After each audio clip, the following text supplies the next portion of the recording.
Hello and welcome to 20 Lore Pro. Thank you so much for joining us here today as we watch the Hunter Burton Memorial Lorcana Championship. This was the second annual event, the 11th year for the Hunter Burton Memorial itself, and we are so thankful that 20 Lore Pro was invited back for this year's tournament. This year we had over 70 competitors compete in the Lorcana tournament, along with many side events and freebies that were raffled and given out all throughout the day.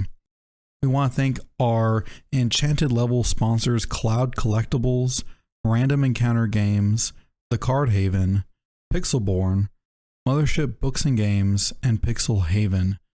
Thanks to them and many within the community, we were able to raise over $7,500 to support 988, the U.S. National Suicide and Crisis Lifeline. If you or a loved one are experiencing suicidal ideation or are going through a mental health crisis, reach out to 988. There's support available 24/7, and there are professionals who want to help you find the right resources that you need. Again, this is 20 Lore Pro, and I'm Sir Ashtown, and thank you so much for joining us. We also want to thank Miguel over at Diamond Ink Apparel for doing the beautiful artwork on the Lorcana Championship playmats that you see before you on the tournament screen. If you want to get yours non-serialized, you can head on over to 20lore.pro to our merch section. Also, there will be a link in the description to get yours today. We want to thank GFQ for printing those playmats and for being a long-time partner alongside 20 Lore Pro. Thank you, GFQ Underground, for printing those mats. And here we are going on to the next round. So we are actually back. They decided to pair for round 4 while we were casting continuation of round 3. So round 4 is going in the second feature match, which Katie and Clara are streaming currently right now. It is Zan Syed versus Josh. Zan is currently 2-1 with a Sapphire Steel list, and Josh is currently 2-1 as well with an Amythest Steel list. They're going right now 4-1 on the lore count, and they are really into that match. So we're going to switch over. We'll have Katie and Clara providing their commentary for y'all for that match. So we're about to transition over to it just right now. Hold on one second. Now we're at that point that I mentioned where that Oswald's like, you know what? I'm just going to quest for 2. I fear nothing.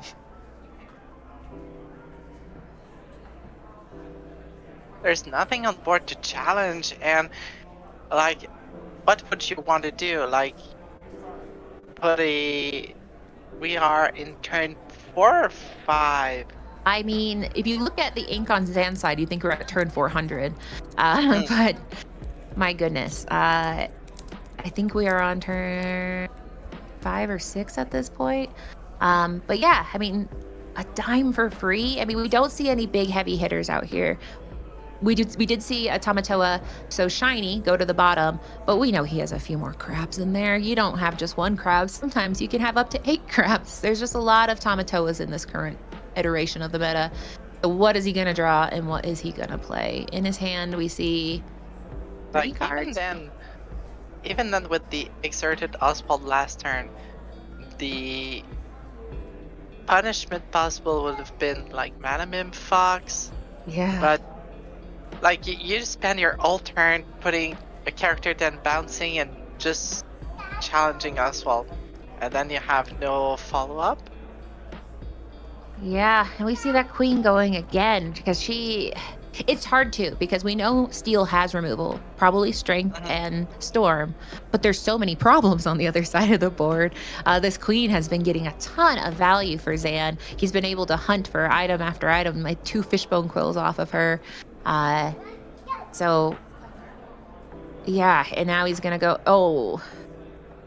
So he did whiff off of that queen, and 4th fishbone. Not necessarily great because we've seen 2 Tamatoa so shiny go to the bottom. You might say, well, why does that matter? Well, that Tamatoa so shiny would be 5 if he could get him on board, because he has, oh no, he'd be 6. So you get the next best thing. You get a Tamatoa happy as a clam, bring back 2 items, which means more card draw for Zan. Hey, Katie and Clara, this is Sir Ashtown. We are crashing y'all's party here with the main stream. Really excited to see you hear what's going on in round 4 with Zan and Josh. Could you give us a quick kind of summarization of what we've been missing here in round 4 with Zan and Josh? Well, if you can see a visual, it's a little scary. It is what some might call a lot of cards on Zan's side. Zan has been having a lot of luck with the Oswalds, with the Queen. He has put 2 Tamatoa So Shiny on the bottom, which would be great with that lucky dime. But in the meantime, he has 4 Fishbone Quills, a lucky dime, a Queen, a Tamatoa. Really, every single card that makes this deck great, he has on the board currently. So Josh is just trying to do anything to stop the tsunami of blue that's headed his way. Now, these queens, actually, funny enough, Zan borrowed from me. He didn't have enough coming into Texas, but we were able to get him with some 20 lore cards, so we got him all set up with what he needed. All right. Well, I am being told that your volume might be a little high. I don't know. How do I lower your volume specifically? Is there a way? I'm so sorry, but I don't know without lowering Clara. But that is so sad. I always tell people if they borrow my cards, they can't do any evil with them, and they can't beat me or anyone I like. So I didn't know if you give Zan that disclaimer. Wow, he's really he has 2 Oswalds on board. Inking twice means he's just looking at all his cards. He got a Sportosphere. Honestly, you have to run out of items at a certain point, right? You can't have every item. So he is going to go ahead. He got a Fortisphere from there, which draws a card. And now he's just questing. He is a White Rose and a Diablo on their side. Like Claire mentioned, that Madame M. Fox could be something. A Madame M. Fox with a crab could be something more. But I mean, at this point, the momentum is really heavy on Zan's side. And we know for a fact that Josh just doesn't have board wipe. He has spot removal and challenging. And wow. So Zan was on the play. So we will see that being on the play, especially with this current iteration of Sapphire Steel, can really give you some pretty gnarly advantage. But in this case, everything. That was a very lucky rabbit. Claire, what do you think Josh is thinking now about what he wants to do being on the play on this next game? Well, probably trying to control, trying to get opportunities to strip away some of the key engines from Zan, or if it is not possible, and probably Zan will try to not let slip any advantage on the other side. Josh's plan will be probably just to get lore by himself, just bounce with the gold, the White Rose, try to get the early questers, Chernobog, the Broom, to quest, get card advantage, go through the deck. So yeah, it depends of the opportunities, but getting first in the turn 3 with the 3 drops could help deal with the Oswald as soon as possible.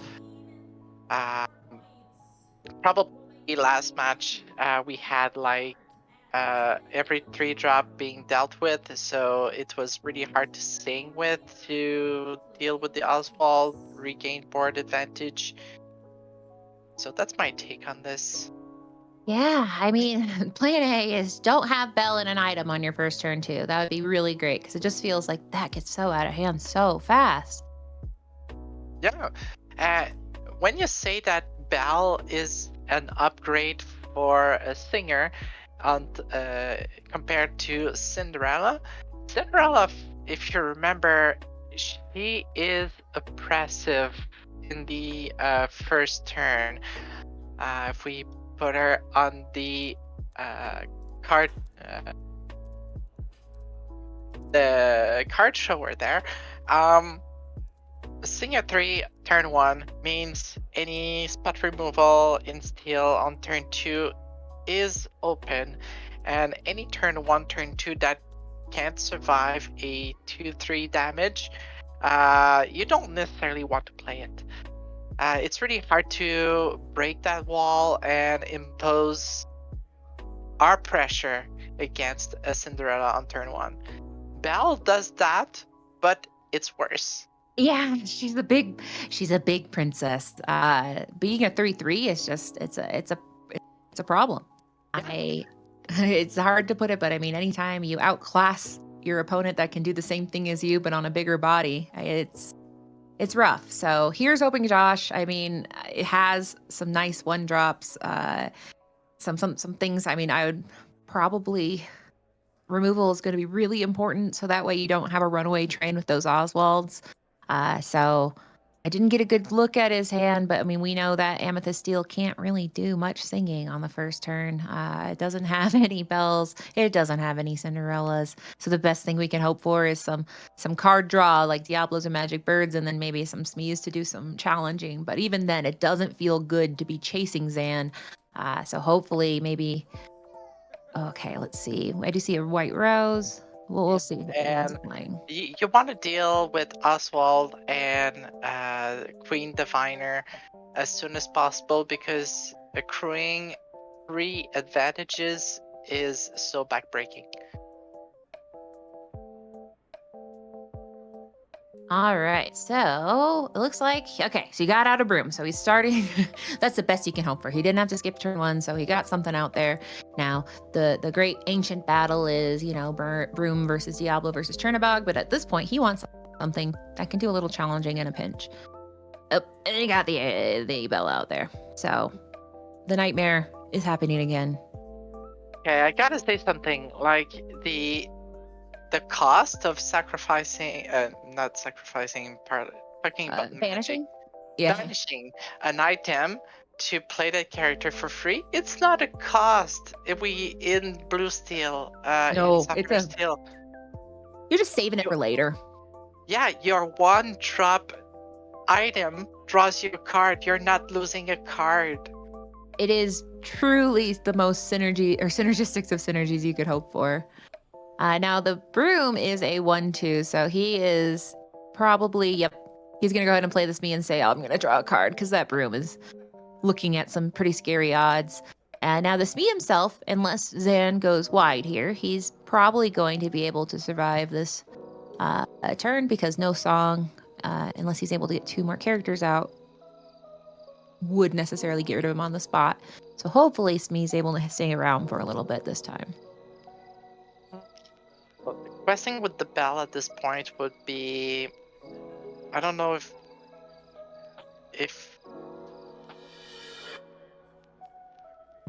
Yeah, I mean, it's a pretty unfavorable trade for him in the sense, for Josh, because, I mean, Smee quests for 2, Bell quests for 1, so I don't see him being super eager to do that trade. But a fox would also be a bad trade, so this is rough, right? Like, this is something where I would quest, because I mean, really, it's only downsides for Josh, and so instead he's gonna go and play the White Rose, which is another 3/3, and he gets 1 lore. Now the big question is, will he quest with that Smee or keep it upright? If you quest with Smee, Smee gets a damage at end of turn. Yeah. Opening a path for the bell to sing Let the Storm Rage On if there's 2 characters or more into play. There's that risk, but at the same time, if you're asking yourself the question, should I quest, or should I challenge, or should I do nothing? If you're, most of the time, you gotta quest. Especially if you're the one putting pressure, you should put pressure and let your opponent spend resources to deal with your stuff. Yeah, I mean, and if you think about it in the way that they're so the pressure is on Josh, because when we talk about like inevitability, Zan just gets more powerful as this game goes on. So I mean, Josh really needs to take advantage of this early part of the game, because there's going to be a point where Zan has just so much in his favor between Tamatoas, Hyrums, Queens, just doing all that mischief that you can't really come back for it. So he does go ahead and trade the White Rose with the Bell. And then Zan's just going to use that Bell or Queen to go looking for some items, which we have seen him find many items. It's but in not this case, necessarily. he finds none. Oh, that's good for Josh. Also, I want to point out that it's a library we see in play, right? So White Rose into the library nets you a card. It's an essential card in Amythest Steel because you're spending your resources, but you want to get back those cards. So we see Scrooge again. We've seen him a few times. He is, he didn't get to be played for free, which is my favorite way to play a card. However, you still get to look at the top 4, reveal an item card, and put it in your hand. So it is it would be like a free queen. In this case, it is not, but he's still looking to get more stuff. I missed here. My screen froze a little bit. Was he able to get an item off of that Scrooge? I missed that point. Well, the good news is we still have the queen here, so whether he missed it or not, he will find something in the future. So we do see a goat, which you love a goat in the mid game. That goes ahead and gets a lure, and then the library is a great synergy, especially against a deck where they're coming for you with maybe a storm or a strength, because if it's in the library, at least you get to draw a card while it is in there. So it either tempos them where they feel like they have to challenge the library and do something about that, or it gives you some card draw if they target your character that's hiding out there. In this case, the queen is going to do a little bit more divining. In this case, she finds something really good. She finds a dime, which isn't so great right now, but we know that the dime becomes very cool when paired with the 6-cost Tamatoa. He's not here yet, but we're going to find him because we're going to dig for 2 more cards with the Hiram Flaversham. Now, the Tamatoa that I'm referring to is the new one, which is Happy as a Clam. And that one is very, very exciting because you get 2 items when you play them from your discard. And then the second and greatest thing is that you get to play an item for free when quest. So the big plan there is to play that lucky dime for the price of free 55.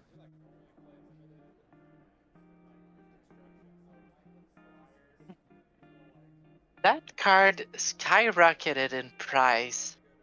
Yeah, I mean, it's hard. I think the queen was a problem at first because I think just any card where you have to wait 1 turn to survive. But this deck has so many problems now where when it's just the queen, you go, okay, well, obviously I'm going to target the queen. But now we've got, it's problem city over there with things that you're going to target. So the queen, as we've seen, stays around for a longer time than you might normally see. Now she's done now. She's retired and has been banished with Along Came Zeus. But I just feel like the queen becomes a lot more stable to stay on the board when you're presenting so many challenges to your opponent and only so much removal they can use. That is true. When we think of it, like Oswald is a threat. It's a potential threat. The Queen Diviner is another threat. Iram is another. The Tamatoa, this Scrooge is like a one and done, I believe. Yeah. But he's a 4/4, so he's still a body, which is can be a problem. Yeah, exactly. And you have the big Tamatoa at the end of the curve that is like the biggest threat. So you gotta have the juice to deal with all those threats all along. Yeah, I mean, it's pretty much at this point, Sapphire Steel has become threats the entire game. Oops, all threats. Because, you start with Bell, and then it just becomes a problem. The whole game is just dealing with things like, well, I don't like that. Well, I don't like that. And statistically, you can't get rid of everything, especially against Steel, which only has that spot removal and challenging. So we do see the library get banished, and then the goat. So he will get 1 lore, but he does not get that card draw, which can't feel good. He just played his dock and has 1 card, or, well, I don't know what that says. I think that says 3, 2, 1. I can't read how many cards that is in hand. But 2. Okay. Start their hand, they draw 2 cards. Okay, so he didn't play anything after. Okay, so he still has those 2 cards. But we do see that very, very, very nefarious little 6-cost crab going back, getting some items from the discard, and I am sure Josh is saying, well, if that crab quests, I'm going to have a problem on my hands.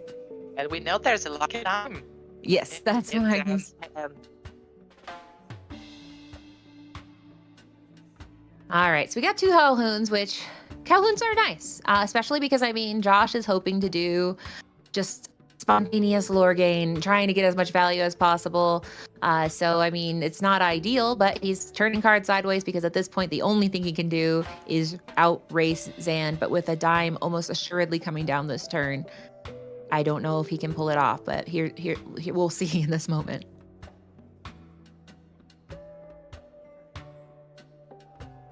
I think I do see, I'm like, do I see a crab in there? And now he's gonna go ahead and pay another. Truly just an endless amount of card draw. We tend to think of Amythest as like the card draw color, but Sapphire is really trying to outclass Amythest with being the color or the ink you play if you want to draw cards. Like on their own, Amethyst cards tend to draw more cards than their other colors counterpart, but Sapphire has engines to do that. Like, if all put together, the card advantage accrued with Sapphire cards is phenomenal.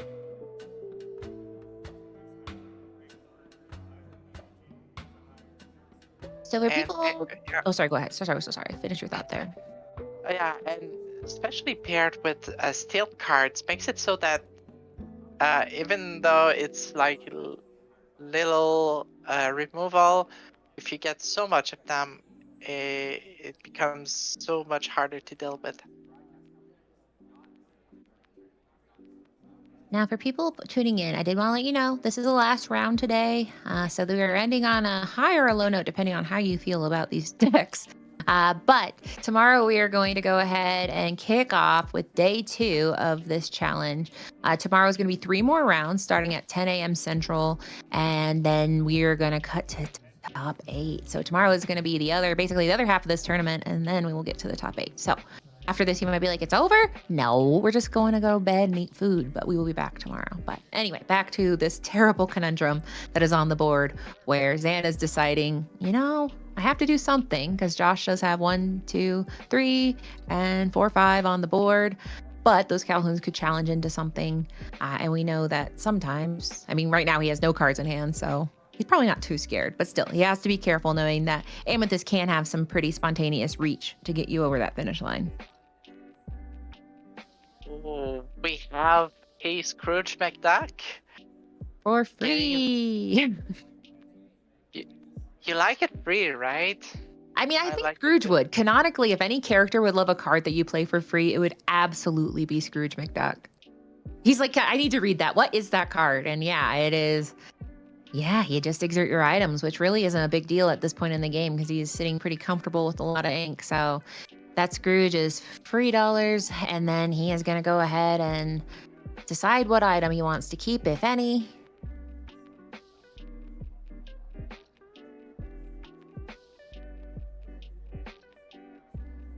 All right, so he says, I'll keep a Fortisphere. It's cheap, it's economical, it draws me a card.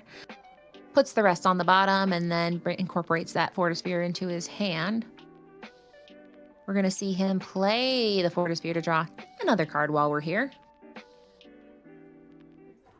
And then we're going to see, is he going to start leaning into some of these characters? I imagine he will, knowing that you don't want to leave these characters on the board. Amythest is posed to get as much value as possible, doing as little as possible, gaining lore by being banished or possibly even... bouncing around some goats.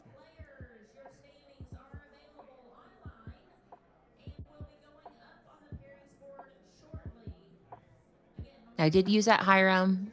Hiram's not a great challenger. He could take down that Diablo if he wanted to, but I don't think he wants to give card draw to Josh if he can avoid it. So instead he uses Hiram to draw 2 cards of his own. He's going to go ahead and ink a Tipo. And now it's decision time. The good news is we've got a 0-1, a 1-2, and a 3-3. So not a lot of super scary targets on the board here.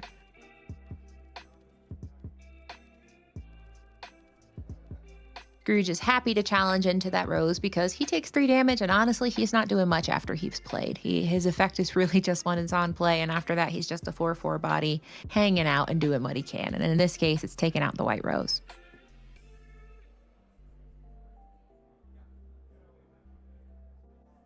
Left on the on Josh's side with 2 Calhoun and a Diablo. Yeah, I don't know. I mean, in this case, those Calhouns, they're not scaring Zan too much because obviously Zan is going to do what he wants to do because he's got a lot better board presence and abilities. But those Calhouns can only really challenge once. They're not going to be able to survive any challenge except for Hiram, which wouldn't banish Hiram unless they both challenge into Hiram. So we'll see if maybe that's the move he goes or if he's going to run them into a larger body. I believe there was a 40 sphere used on the Tamatoa. Oh no. Then Yeah. then that Tamatoa now has bodyguard, so it's like, well, good luck. But You there's wanna get no that- there's no diamond to play as of right now, so I believe the choice there is either to challenge into Tamatoa or just quest. And in both ways, He just said, you can't did he try to do the Hiram plan that Yeah. was like, yeah, you will both survive? And he said, no, remember? Bodyguard. And that's one of the worst feelings in the game of Lorcana when you decide with a plan and somebody goes bodyguard and you go, oh, and then you have to restart thinking all over again. yeah, He says, fine, I'll do it. It's that exact sound of your soul leaving the Yeah. body. You're like, ah. And it's not such a bad trade in the sense he did get 4 lore out of it. He also was able to get rid of that Tamatoa, which could play a dime for free if he quested next turn. He could put that dime down for free and set up for some mischievous doings with a so shiny Tamatoa. But in this case, they're gone. Those 2 Calhouns. Yes. Also, to clarify, only 2 lore was gained through that challenge because. Yeah, one didn't banish. Yeah. Oh, that feels bad. That sound, I'll make it again. Oh, because the first Calhoun was just dealing 3 damage and departing. So we are sitting at 15-3. Someone said, does he have a dime in hand? He does. He got a dime off of the Scrooge, I believe. Yeah, either way, he got it from a queen or the Scrooge, so he's had it in his hand for a while, but I mean, he's probably not wanting to play it when he could have played it for free, but that Tamatoa did not get to quest, meaning that he's going to have to come up with a different plan here. Instead, he's going to keep digging. Why not? Well, there's a reason for that, I believe, is you want to put a lot of pressure on the board, and dime does not allow you to have board presence. And Josh being at 15 is quite dangerous. It is. Yeah, we know that deck, especially, we know that if he doesn't have any cards in hand as far as I can tell.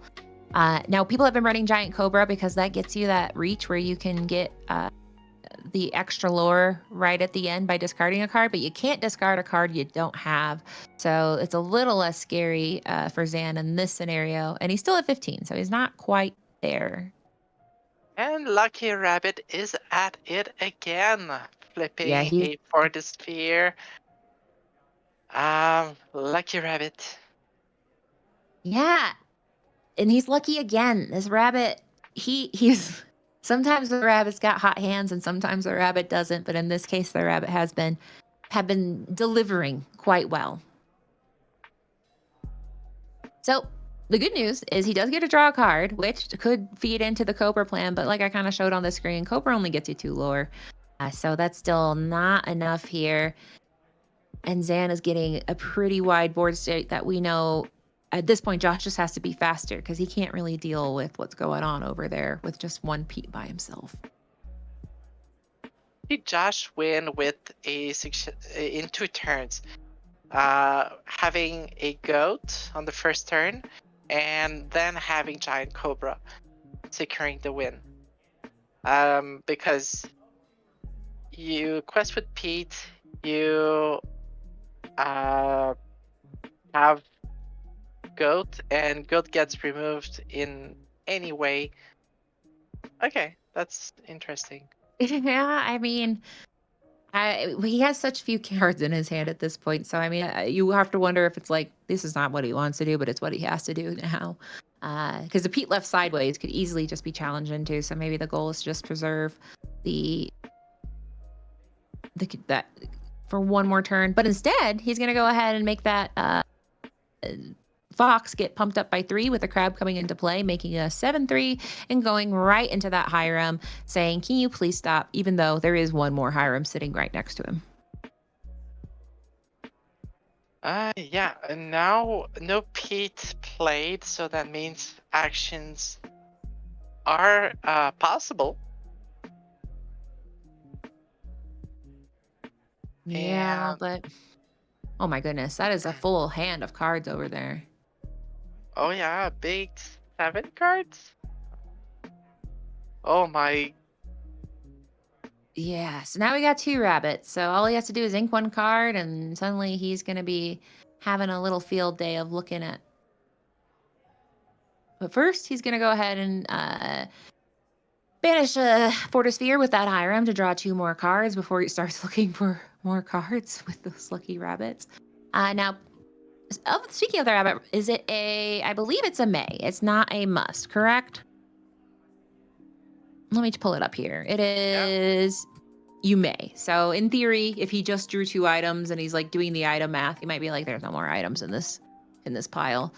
So he might not necessarily do that if he decides to ink, but he has so many cards where who knows what his idea is. So he's going to put down a Maurice's Workshop.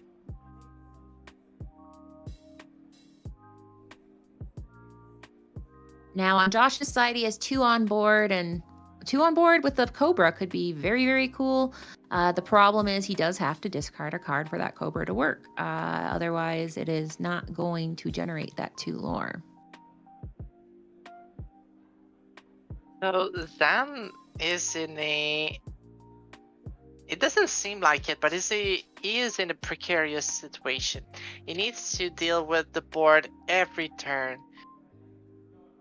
So probably that's the reason why he needs to dig through the deck so much. Now, what would be really cool is if he doesn't do anything. He's like, Josh, I'm not afraid of you. And then Josh says, guess what I'm running? Gathering Wisdom and Knowledge, the bravest card in the entire game. But oh no, I think Sans knows. It's so easy to gain 2 lore out of Amythest Steel deck through now 8 cards. Yeah. Yeah, and it's hard here because okay, he does have 1 card in hand, so I didn't see that because I was used to him putting it down, but he is holding it. So if he is holding a Cobra and he's ready to do the Cobra move here, even that would take him to 18, so he'd have to have both characters still on board. So I just don't see a situation where he's going to let this Fox not trade with Scrooge McDuck, because Scrooge McDuck at this point is just a 4/4 that can get that lore off the board.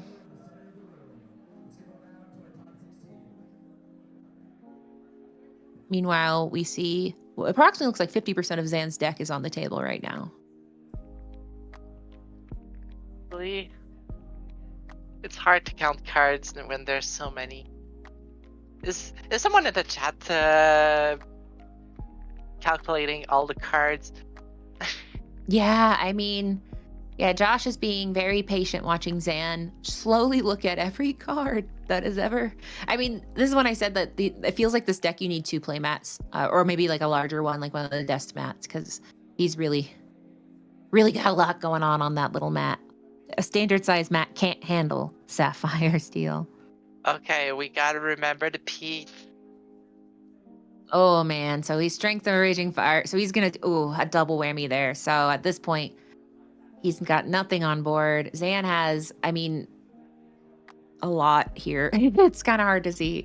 He has 1, 2, 3, 4, 5, 6, 7, 8, 9, 10 on board.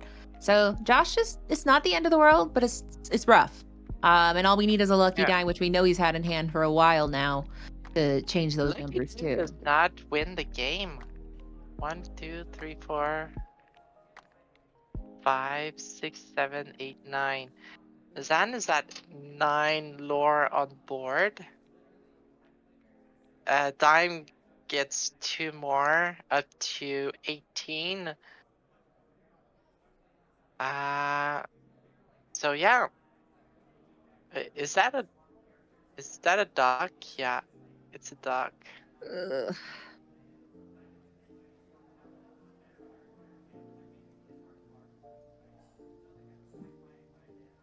Yeah, I mean, this is a rough position to be in because I mean, it's at the point where when I'm looking at a board like Zan's, I'm so overwhelmed by the amount of shenanigans going on over there. By shenanigans, I mean legal shenanigans, but truly the possibilities of cards over there is hard for the human brain to process.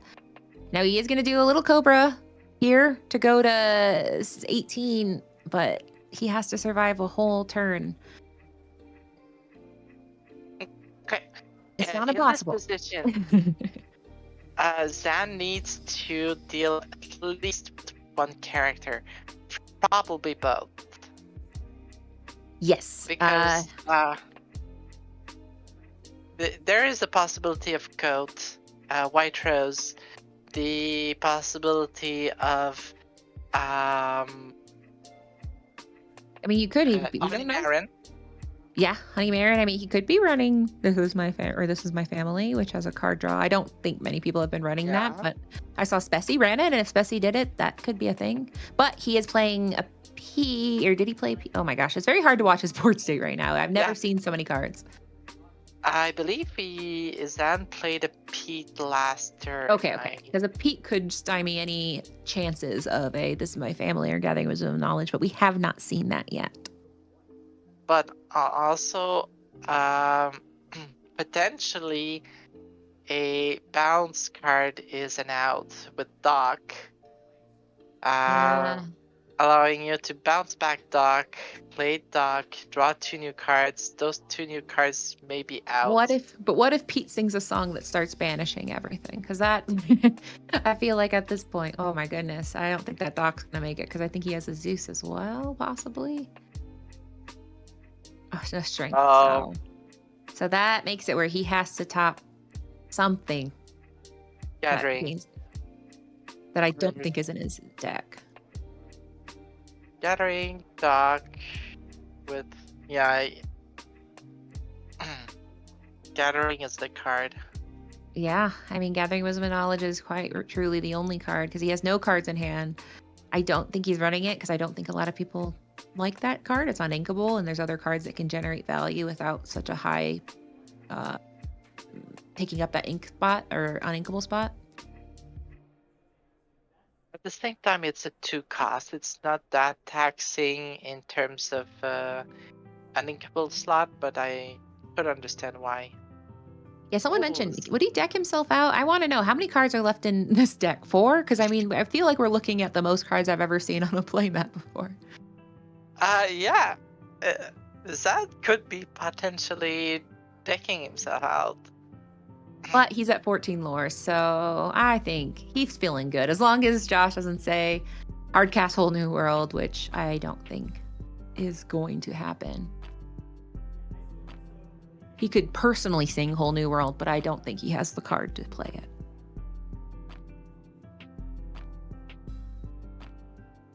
It is kind of stunning, though, looking at...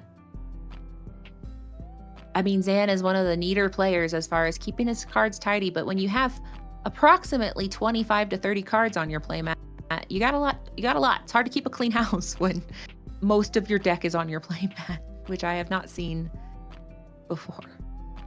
Okay.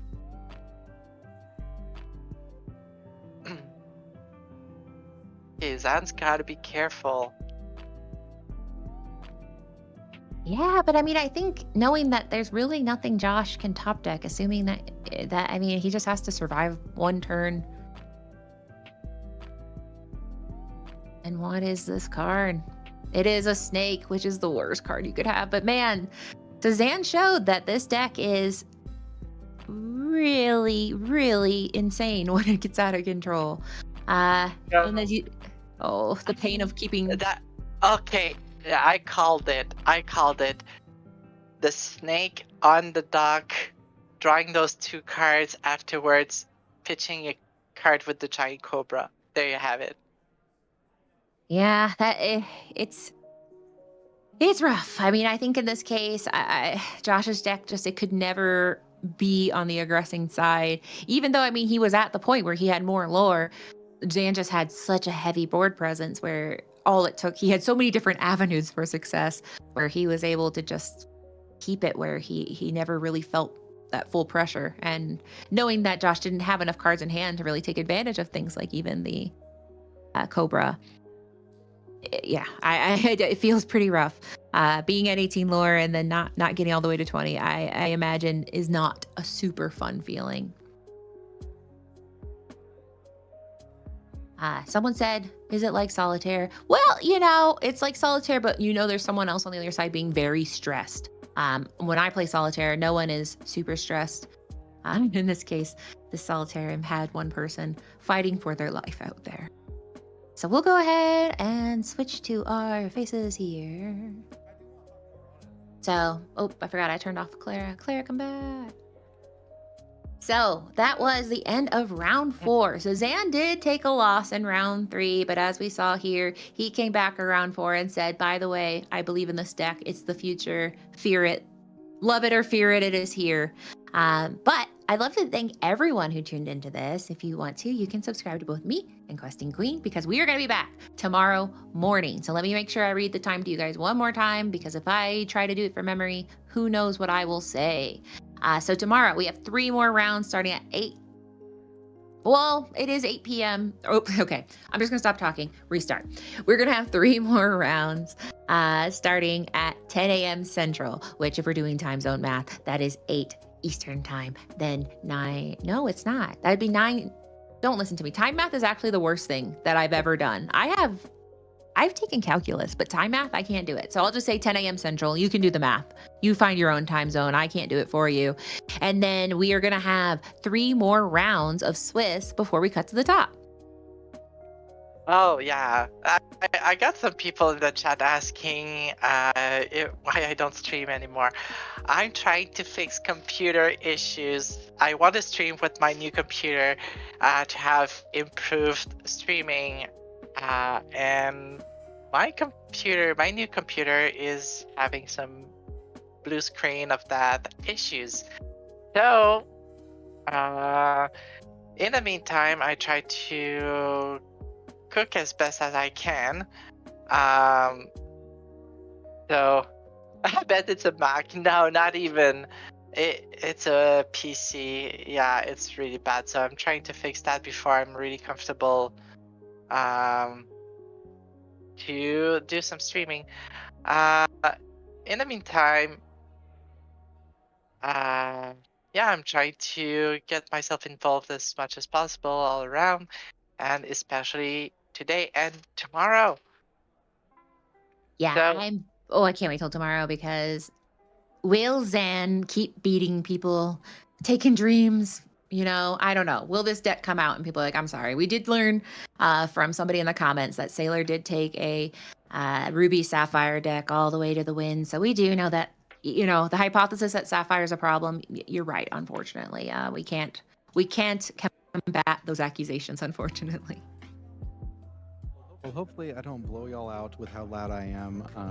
No, this is a nice tone. This is nice. I'm so sorry that I was like, get out of here. That felt really bad being like, go on, scram. But I don't want to blow all the viewers on your side, and we put you on the main stage. Don't want to blow y'all's eardrums out, but this is Sir Ashtown. Katie, Clara, y'all did such an amazing job here with this last round here for today's tournament. And just like you said, Katie, we're gonna be here again tomorrow morning. We got more Lorcana to go, more set 7 to watch, and we are so thankful to be here with the Hunter Burton Memorial, to be here and to provide education on 988. It's the U.S. National Suicide and Crisis Lifeline. It's the number 988. It's available 24/7. If you or a loved one are experiencing a mental health crisis or are struggling with a suicidal ideation, head on over to 988. There are professionals there to help you 24/7, and they want to listen. Those playmats that you see on the table, we've been selling them here live all day. They are beautiful. They're gorgeous. We love them. Those are our enchanted level sponsors on those playmats with Random Encounter Games, Cloud Collectibles, Pixel Haven, and then on the opposite side, we have Mothership Books and Games, The Card Haven, and Pixelborn. They have been such a huge support for this year's tournament. We couldn't have done it without them. Just to give y'all a little kind of synopsis of what's been going on, Katie and Clara in person, we've been raffling off, deck boxes, troves, entire like cases of Lorcana. It's been like a madhouse here, just raffling off playmats, and we did 2 free pack rush events before the event even started, and we have a starter deck tournament tomorrow. Lots of fun in person. That is very fun. I'm a little jealous I'm not there because, man, I love hanging out with people. We are just talking about like, I want to see my friends, but what a cool event. I am very, very, very, very happy to be involved with this. And it's very cool. I love when people talk about mental health because it matters and it affects all of us. So it's a very, very, very important cause. It really does, and we're glad to be a part of this event, 20 Lore Pro, and to be able to come and to stream it, to host it. Katie and Clara, we have a lot of Lorcana this month. We've got Hunter Burton today. We've got TCS next weekend, and possibly y'all may be joining us, I don't know, but for World Class Cards, their 10K Lorcana weekend, 5K Saturdays, 5K Sunday. That's a lot of Lorcana. We could always use more Lorcana. Why not? I think, I want more. But no, I'm so excited. I can't wait. I was telling Clara that it's very, very, very exciting to watch this meta. People are like, it's over. No, we get to see it blossom in front of our eyes. And I went ahead, I'm sharing on my... Because you quit. Oh, sorry, go ahead. When you say it's over, it's because you quit. Yes, right. It's over because I couldn't afford Tamatoa. That's why it's over. But I am sharing on the screen the example of the Hunter Burton playmat just because it's so beautiful. Look at the little lanterns. It's making me think Rapunzel. So I'm a big fan of the playmat. I had to share it just because if people haven't seen it. 20 Lore Pro, you guys have your artists, they nail it. I love it. Thank you so much. We, during the interim, I think tomorrow in the in-between rounds, we're going to have an interview with those artists. So kind of stay tuned for that. That'll be exciting. Yeah, I can't wait. And tomorrow morning, like you said, we're going to finish Swiss. And then it's cut to top 8, correct? That's right. And we're excited for it. And we're looking forward to it. Absolutely. Well, thank you for having us. And thank you, listeners and watchers, because there's people who are like, I have 3 streams up right now, and they're my favorite people in the world. That they're like Hacker Man with like 10 TVs up. Well, okay, 3, but still watching all of it at the same time. Like, those are the real heroes out there. And we're so glad that y'all are streaming it on your channels too, because we talked about this before, but we're trying to think of ways to really support the community, to support y'all, because you and Katie, Clara, y'all have been amazing with casting with us, and so we're glad that y'all can share Feature Match 2, which normally we put on the 20 Lore Pro YouTube after the event live. You can put it on your channel live, and people can see it as it happens. So it will be up, of course, on YouTube, but much rather have y'all have it live right now. Absolutely. Well, I had so much fun. I'm sure Clara, you did too, and I'm gonna say Clara had fun. Yeah, I She had liked so it. much fun. So much. I like just being there, commenting on the matches, being able to have teaching moments with y'all. It's really amazing. Oh, and someone in the chat said, can I buy a mat? Just to double check. I want to make sure. I don't want to skip over that. Somebody's like, I want that mat. So can you go over those details one more time? Yeah, sure can. So this mat currently is only available in person, a serialized 1 through 20. After this weekend, we will have it up on our website for pre-order. It will ship out after April, but it won't be serialized. And I think you can even pre-order right now. If you go to 20lore.pro, you just type that into your web URL, and there's a link there to our merch on our 4th wall. And I think all of the playmats that we have available are up on that website, and the Hunter Burton one should be there for you to buy.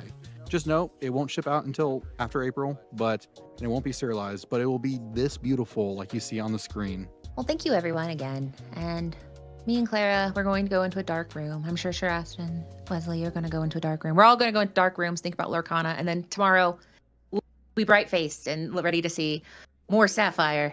Maybe not, though. We saw some other colors today. We may see, I mean, like y'all were commenting on Zan, Lorcana Bro, who is the returning champion, is 4-0. So He was rough. I mean, we watched him play. It was like he was over. It was what you blinked and it was like, oh, it's over. It was the Lorcana Bro takeover, and it was scary, but great. So very excited to see that.